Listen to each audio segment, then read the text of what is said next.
everyone, welcome to Make It with Mod Podge. My name is Cathie and today I've got the cutest holiday fashion DIY to share with you. Take a look at these adorable boots. Now I made these in a little size, but I am ready to make a pair for myself too. These are so easy to do.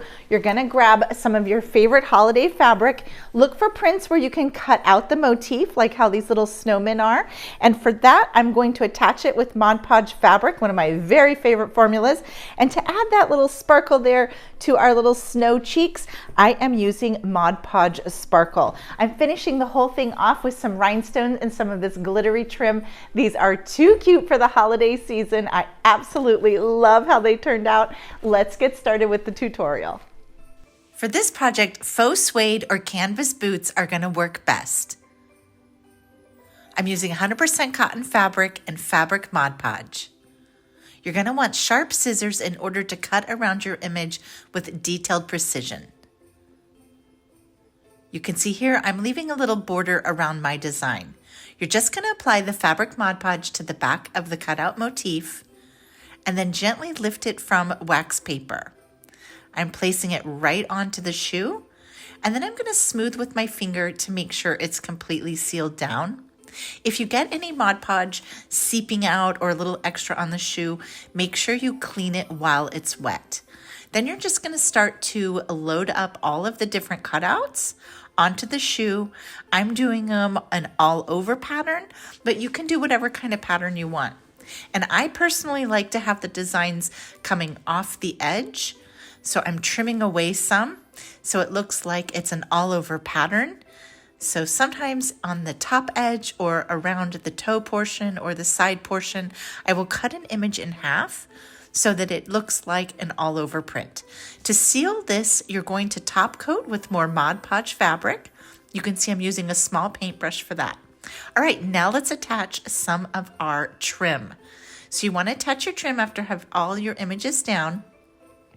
We're going to use Fabric Mod Podge for that. I'm just applying it to the back of the trim. And I went ahead and pre-cut my trim to size.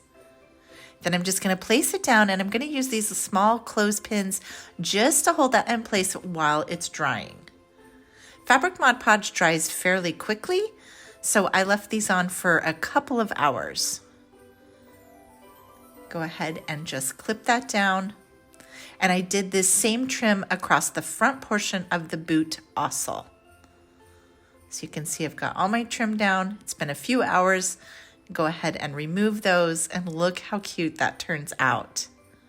All right, next I want to add some gems to this design. I'm going to use some gold sparkle gems and Fabric Mod Podge also. You could use any gem glue if you prefer a different one. That's fine, but Fabric Mod Podge works great here too. I'm using a toothpick to attach the gems, and that's a grease pencil just to pick up the gem. I really love that extra sparkle. Now for a little bit more sparkle, I'm going to use the Mod Podge Sparkle formula. It's got a very light hint of glitter, and I'm just going to paint that onto the cheeks of our snowman. And when it dries, it's going to be very sweet and sparkly. Just a hint of sparkle there. How cute is that? I just love how these turned out. They're so cute, perfect for the holiday season. Thanks so much for joining me today, guys. Remember, you're not using your regular gloss mat or satin Mod Podge on this project. You are using the fabric formula. That's super important because it sticks fabric to fabric. And like I said in the video, these are suede shoes, so this works best on canvas or suede shoes. Thanks so much for being here with me. I'll be back next week with another fun project video to share with you. And until then, have a super crafty week. Bye.